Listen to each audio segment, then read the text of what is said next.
Bienvenue. Aujourd'hui, on se penche sur le grand oral. Vous savez, cette épreuve un peu intimidante de fin de lycée. Oui, qui demande pas mal de préparation. Exactement. Et pour ça, on a trouvé une source super intéressante. Un guide écrit par Sophia Bladen et Miguel de la Montagne. Ah oui, je vois. Ce qui est bien, c'est qu'ils ont la double casquette. Ils préparent les élèves et ils sont dans les jurys. D'accord, donc ils voient les deux côtés. C'est ça. Et leur constat est assez clair.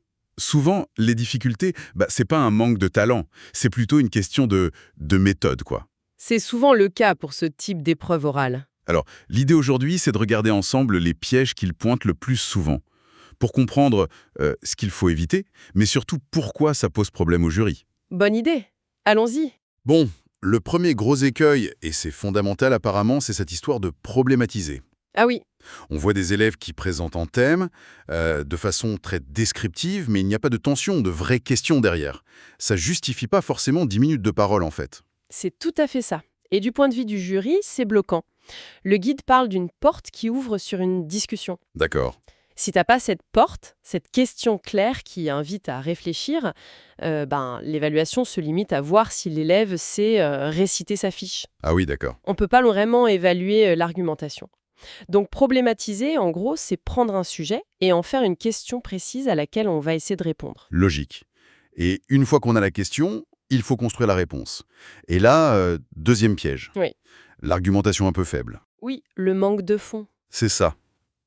Beaucoup de «moi je pense que», mais qui restent des opinions, pas vraiment des arguments structurés avec des preuves. Ça manque de concret, de chiffres, de faits vérifiés. Tout à fait. Surtout dans les matières scientifiques, comme il le note pour la SVT. Oui, Et cette absence de preuve, le jury la repère tout de suite. C'est ce qu'ils appellent une parole creuse. Un argument, finalement, c'est assez simple. J'affirme un truc, je le prouve avec un fait, un exemple, une donnée, et j'explique pourquoi ma preuve soutient mon affirmation. il faut que les connaissances servent à ça. Exactement. Les connaissances de spécialité, c'est le moteur. Sans ça, on survole, on reste en surface. Et ça m'amène au troisième point, qui est un peu lié.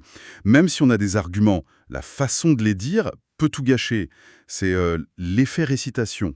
Ah, le fameux par cœur. Voilà, l'élève connaît son texte, nickel, mais le débit est mécanique, le regard un peu absent. Le contenu est là, mais on sent pas la personne derrière. Oui, et c'est un piège parce que maîtriser son texte, ça peut sembler positif. Bah oui. Mais le guide est très clair, hein. Une récitation parfaite, c'est perçu comme un échec, carrément. Ah oui.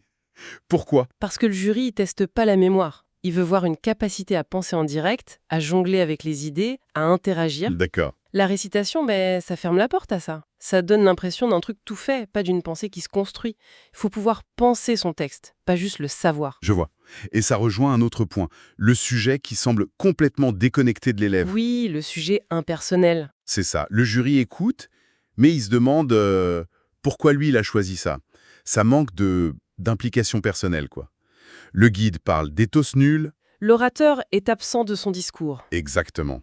Et c'est dommage parce que l'invitation de l'épreuve, c'est justement de lier sa question à son projet, à sa curiosité. C'est vrai. Un sujet incarné, même s'il y a des petites hésitations, ça captive beaucoup plus.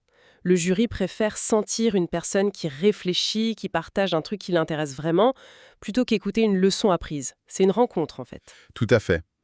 Et le dernier point qu'il soulève, c'est le manque d'esprit critique. Oui, important aussi. C'est-à-dire présenter les choses de manière très lisse, univoque, sans jamais aborder les limites, les autres points de vue, les controverses éventuelles. C'est ça.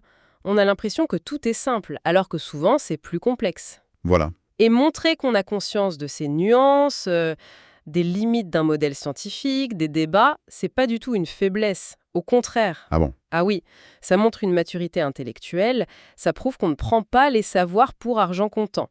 C'est une qualité hyper importante pour le supérieur, et le jury est sensible. L'esprit critique, c'est pas juste critiquer, c'est montrer qu'on a exploré un sujet en profondeur, avec ses différentes facettes. D'accord, je comprends mieux.